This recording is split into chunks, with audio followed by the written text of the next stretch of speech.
of the last topic at hand is coastal regulation zone. Coastal regulation zones का मतलब क्या है? India has a coastal line of around 7500 kilometers, ठीक है. But coastal areas में development और coastal areas के preservation दोनों के बीच में conflict है. Okay.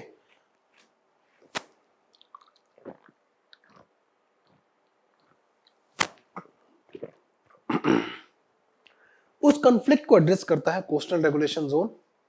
ठीक है. तो these are certain kind of regulations. Okay. Regulations issued by government. ठीक है. Issued by which government? Central government.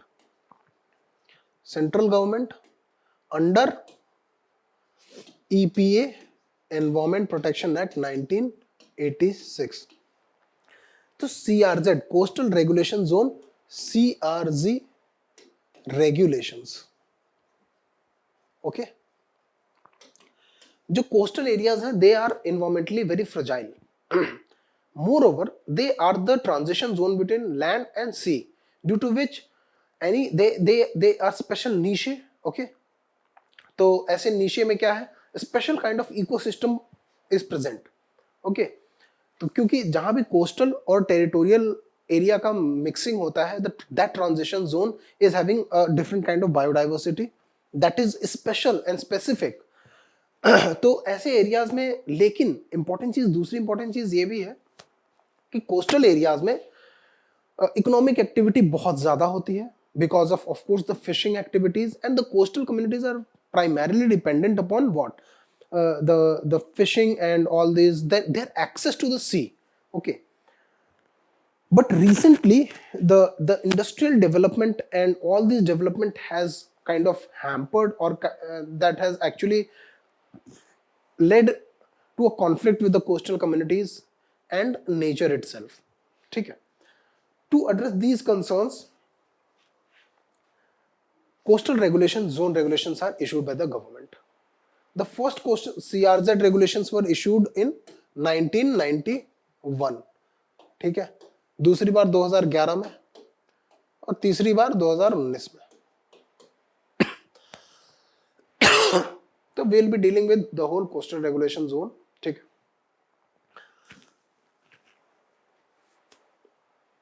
Why news? Because the draft coastal zone management programme, ठीक है, the draft coastal zone management programme prepared by National Centre for Sustainable Coastal Management Chennai. ठीक है. NCSCM Chennai. ये एक institution है चेन्नई में जो कि कोस्टल मैनेजमेंट पे काम करता है. इंडियन गवर्नमेंट का ओन्ड इंस्टीट्यूशन है. तो this institution was provided with the power to prepare a coastal zone management programme for the state of Goa. Goa सारे स्टेट्स के पास अथॉरिटी होती है कि वो अपने कोस्ट के मैनेजमेंट का प्लान बनाए कि how are they going to address the issues of fisher folk, the local communities, the industrial development, है ना, द पोर्ट डेवलपमेंट. इन सारी चीजों के लिए वो अपने कोस्ट को कैसे मैनेज करने चाहेंगे और उसके लिए एक मैनेजमेंट प्लान बनाए. उस मैनेजमेंट प्लान में जो लोकल लोग हैं या जो कम्युनिटीज हैं, जो कोस्टल कम्युनिटीज हैं, उनका डेलिब्रेशन भी इंपॉर्टेंट हिस्सा है. Okay. For that coastal zone management plan is prepared by all the states which are coastal ones. ठीक है. तो गोवा in 2014, ठीक है, handed over this authority to this institute, NCSCM Chennai, to prepare a coastal zone management program.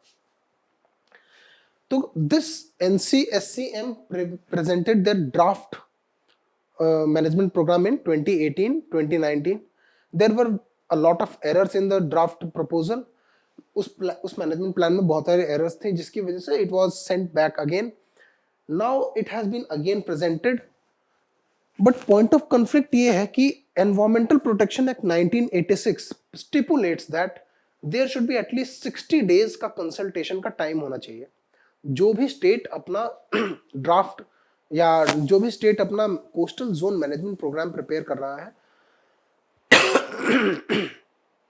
उस management plan पे deliberation के लिए 60 days का मिनिमम टाइम होना चाहिए so that the people can analyze the plan and like put in their own suggestions and own disagreements over the plan. ठीक है? But this the Goa government has now put up this plan with only 30 days limit, due to which people are opposing it. So how did these rules evolve? The first one was in 1991. It was too restrictive. It did not take coastal communities into account. Okay, was hurdle in development of coastal areas as exclusive economic zones, and no clear guidelines for the clearance of projects that were to be established in the coastal areas was given. उसके बाद CRZ 2011 आया, फिर CRZ 2019. तो what is a coastal regulation zone?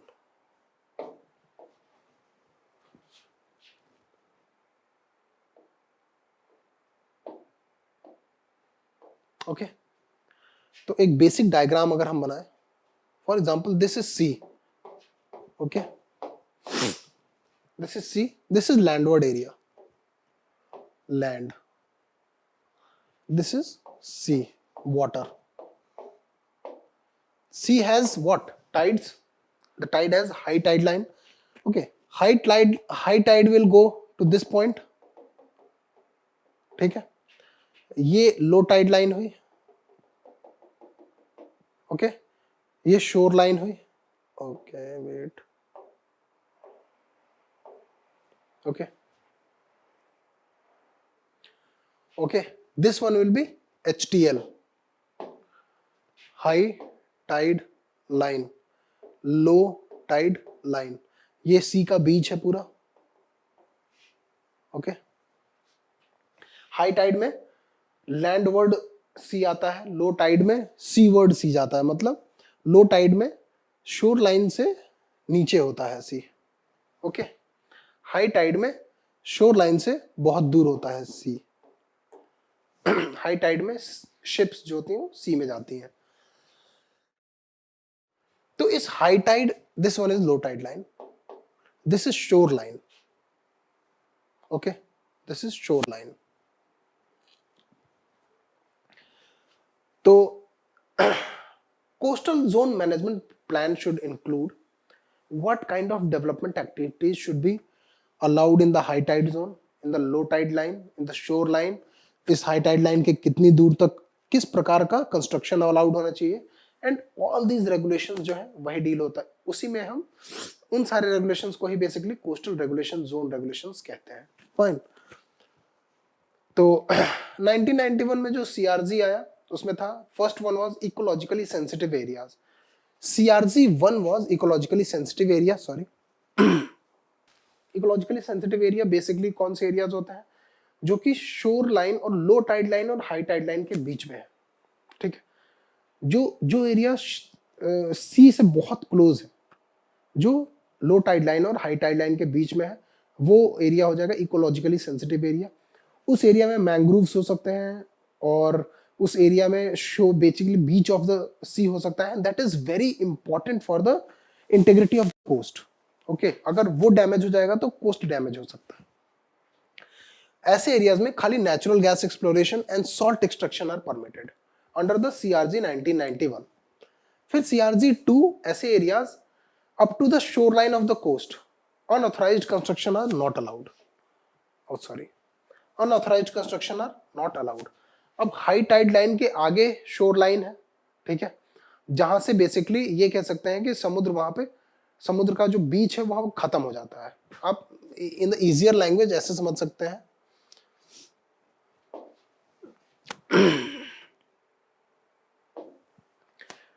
This is the sea. ठीक है, यहां पे low tide line, when the sea recedes back to the sea, low tide line. This is high tide line when the sea comes towards the land. ठीक है, ये high tide line. And this can be said that कि maximum extent of the beach is around here. यहाँ के बाद क्या है? Land है. यहाँ पे सैंड है या सी है, सी का सैंड या बीच. ठीक है, तो ये बीच जहां पे खत्म हो जाता है उसको शोर लाइन कहते हैं, ठीक है। ये सी वर्ड्स हो गया, ये लैंड वर्ड हो गया, अंडरस्टूड। तो अब यहां इसके बाद का जो एरिया था that was CRZ3, CRZ3। CRZ1 क्या था, between low tide and high tide line के बीच में CRZ1 था। CRZ2 था हाई टाइड लाइन और सी शोर के बीच में था, वो CRZ2 था। CRZ3 इधर था, okay. Now CRZ4 aquatic areas up to the territorial limits are notified as CRZ4। CRZ4 में aquatic area up to the territorial limit, India का टेरिटोरियल लिमिट यानी हमारा जो कंट्री का टेरिटोरियल लिमिट तक जो पानी वाला एरिया है that will be called CRZ4, okay. उसके बाद है CRZ 2011, Z मतलब Z। CRZ1 is ecologically sensitive areas like mangroves, biosphere reserves, coral reefs and all these। अब यहाँ पे एक क्लासिफिकेशन किया गया CRZ1A and CRZ1B। CRZ1A में ecologically sensitive areas plus geomorphological features that are necessary to maintain the integrity of the coast, of course, okay। like seas के around बहुत सारे geomorphological features होते हैं, वो geomorphological features as it is should be conserved to protect the integrity of the coast, okay। and CRZ1B CRZ1B was intertidal zone। intertidal zone मतलब sorry high Tide और low Tide के बीच में, लेकिन बहुत जगह पे like west coast of India बहुत जगह बीच नहीं है, वहां पे क्या है लाइक बीच होने की बजाय हाई टाइड और लो टाइड की लाइन नहीं है, ओके, स्टीप ढलाने हैं। ऐसी जगहों पे क्या होगा, CRZ1A एप्लीकेबल होगा, क्यों, क्योंकि वहां पे बीच नहीं है तो हाई टाइड और लो टाइड का कंसेप्ट खत्म हो जाएगा। तो ESA plus geomorphological features necessary to maintain the integrity of the coast, okay। CRZ2 was built up area villages and town up to the shoreline, as I told। CRZ1 तो इंटरटाइड, CRZ1A हो गया intertidal zone और CRZ2 हो गया shore line के इधर, okay, shore line के आगे। and built up area, it should be built up, okay, villages and towns up to shoreline। CRZ3 rural and urban areas that are not substantially developed, मतलब CRZ3 ऐसे areas होंगे जो शोर line तक होंगे but they are not substantially developed. And CRZ4 is water areas up to the territorial water and tidal influence। Any such like lagoons will also be considered। If there's a lagoon or a lake, that will also be considered a CRZ under the CRZ regulations, ठीक है। And under this CRZ4 the Maradu flats of Kerala, okay, in the backwaters were demolished last year, okay। now here's a picture that can be better explained, ठीक है। तो low tide line, this you can see is the sea, normal sea। low tide is receded towards the sea, high tide is towards the land, okay। what kind of activities that were allowed, ठीक है, इसको देखने के लिए क्या होगा, activities permitted under CRZ 2011। CRZ1 में no construction permitted, okay, no construction permitted in the sense this one will be CRZ1, okay, and in this area no construction is permitted except for atomic power plants or any such other needs, ठीक है। projects related to Department of Atomic Energy, construction of Trans Harbour Sea Link, okay, Trans Harbour Sea Link अगर ऐसे या roads without affecting the tidal flow of the water between the LTN and HTL, okay। मतलब CRZ1 के बीच में किसी प्रकार का न्यू कंस्ट्रक्शन अलाउड नहीं है except for atomic power plant first या trans, this one is a harbour, ठीक है। And if there is one harbour here तो if there can a link can be created between the two but the tidal flow should not be affected, okay। और फिर हो गया CRZ2 buildings are permissible on the landward side of the hazardous line।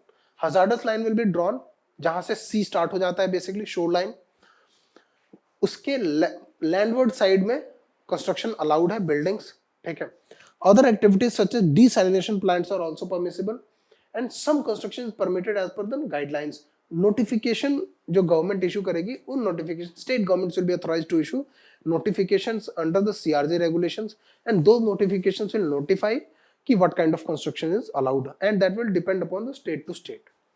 Now CRZ 3 मतलब 0 से 200 meters from the HTL line. CRZ 3 0 से 200, okay, areas that are relatively undisturbed and do not fall under CRZ 1 or CRZ 2. CRZ 3 is this one, CRZ 2, CRZ 1 and CRZ 4, 12 nautical miles.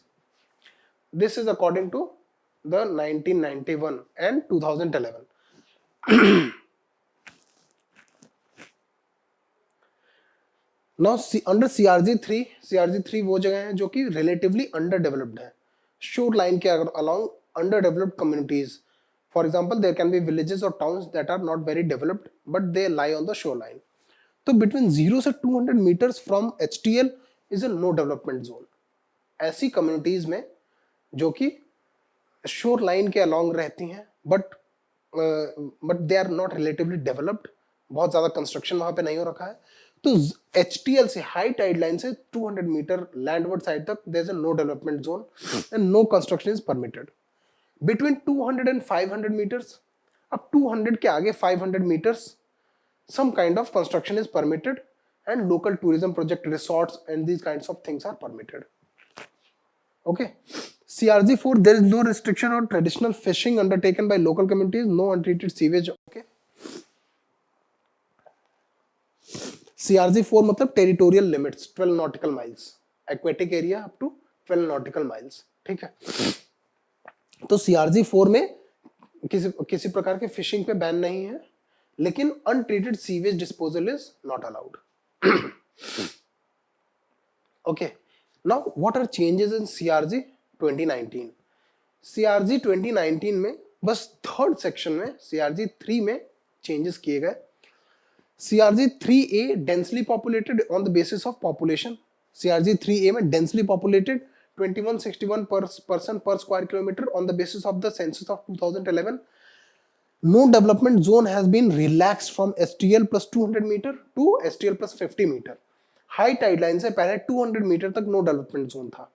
अब अगर ऐसी communities जो कि जिनका population density 2161 person पर square kilometre से कम है, तो ऐसे ज्यादा है, वैसे वहां पे चूंकि what we have to do is to meet the need of the growing community, है ना, और डेंसली पॉपुलेटेड एरियाज में कंस्ट्रक्शन की नीड ज्यादा होती है, तो ऐसे कंडीशंस में to meet their need what we need to do is to reduce the no development zone.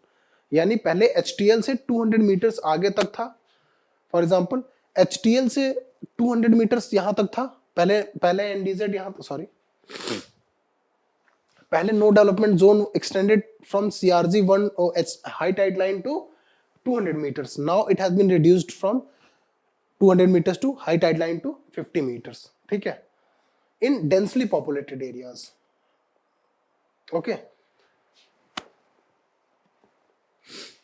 And in sparsely populated areas, to where the population density is less than 2161 person per square kilometer, the no development zone has been like unchanged, कोई change नहीं हुआ है. But what an important development is कि ऐसी जगहों पे high tide line plus 10 metre तक आप क्या कर सकते हो, टेम्परेरी टूरिज्म फैसिलिटीज डेवलप कर सकते हो. ठीक है, टेम्परेरी इन द सेंस कि you can not erect a permanent structure, you can make temporary, for example huts या शॉप्स जो कि डिसमेंटल की जा सकती हैं, है ना. ओके, तो दूसरा चेंज है कि CRZ clearance from the ministry required only for projects in CRZ 3 and CRZ 4, और sorry CRZ 1 and CRZ 4. CRZ 1 मतलब high intertidal zone, high tide line और लो टाइड लाइन के बीच में.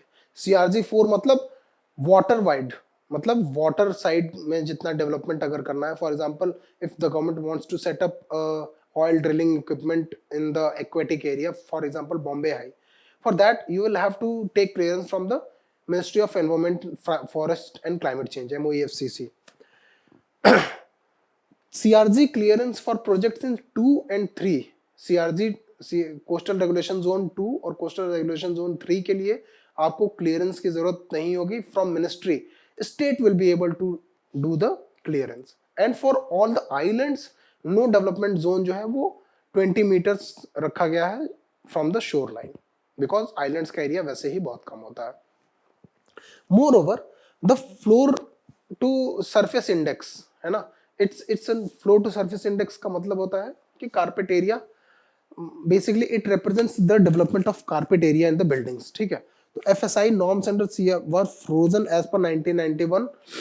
2011 के जो सीआरजी रेगुलेशन थे उसमें FSI norms were fixed to 1991 regulations. Now it has been released and the state governments can issue their own FSI norms from time to time. Okay, so these are the changes that have been brought into CRZ regulations. So you have seen now how the CRZ regulations have evolved, and what you can observe is there have been a dilution of CRZ regulations, and that is what environment activists have been saying कि CRZ regulations में बहुत change हो गया है, जिसकी वजह से the application of environmental laws is now more in the favor of industrial lobby as compared to the environmental lobby. Okay, and that brings us to the end of the lecture. Thank you all.